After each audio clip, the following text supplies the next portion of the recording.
2 سال پہلے کیتھی رائلی گھر پہ تھیں جب انہیں دل کا دورہ پڑا۔ یہاں ان کے شوہر اسکاٹ ایک پلاسٹک کی گڑیا کی مدد سے دکھا رہے ہیں کہ انہوں نے کیتھی کی جان کس طرح بچائی۔ میں یہ جانتا تھا کہ مجھے کچھ نہ کچھ کرنا ہوگا۔ وہ سانس بھی نہیں لے پا رہی تھی۔ ریاست ایریزونا کے محکمہ صحت کے ایک عہدیدار ڈاکٹر بینٹلی بابرو نے اپنی تحقیق میں 5 سال کے عرصے میں ہسپتالوں کے باہر ہونے والے 5000 سے زیادہ دل کے دورے کے واقعات کا جائزہ لیا۔ اسی دوران ایریزونا کے حکام نے لوگوں کو CPR یا دل کے دورے کے روایتی فوری علاج کی جگہ ایک مختلف طریقہ کار کے بارے میں بتانے کے لیے مہم بھی چلائی، جس میں صرف چھاتی پر دباؤ کے ذریعے ہی دل کا دورہ روکنے کی کوشش کی جاتی ہے۔ ممکن ہے کہ دل کے دورے کا شکار آپ کا کوئی عزیز یا جاننے والا ہو۔ آپ نہیں چاہیں گے کہ اس وقت آپ بے بس ہوں۔ اس قسم کی کلاسیں ریاست ایریزونا کے ہر علاقے میں ہی دی گئیں، جس کے علاوہ لوگ انٹرنیٹ پر ویڈیو کی مدد سے بھی یہ طریقہ کار سیکھ سکتے تھے۔ تحقیق کے دوران چیسٹ کمپریشن CPR کرنے والوں کی شرح میں بہت اضافہ ہوا۔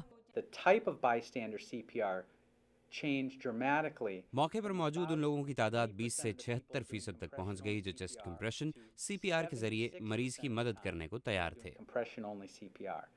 مہم کے دوران ایریزونا کے ہسپتالوں نے دل کے دورے سے بچنے والوں پر نظر رکھی۔ دل کے دورے کے مریضوں میں سے 80% سے زیادہ افراد دورے کے بعد اپنے گھروں کو لوٹ پائے۔ ریاست ایریزونا کے عہدیداروں کے مطابق دل کے دورے کا شکار ہونے والوں کی شرح اموات میں بھی کمی آئی ہے۔ ماہرین کے مطابق CPR کے بغیر دل کے دورے کے ہر منٹ کے دوران مریض کے بچنے کا امکان تقریباً 10% کے حساب سے گھٹتا رہتا ہے۔ 2 سال پہلے جب امریکی امراض دل کے ادارے امریکن ہارٹ ایسوسی ایشن نے لوگوں کو CPR کے نئے طریقے کے بارے میں بتانا شروع کیا تھا، اس وقت امریکہ میں اسپتالوں کے باہر دل کے دورے کے ہر 3 مریضوں میں سے صرف ایک کو فوراً CPR دی جاتی تھی۔ مریض کے ارد گرد موجود لوگ فوراً ہی مریض کے سینے پر دباؤ ڈال کر CPR کے ذریعے اس کی جان بچا سکتے ہیں۔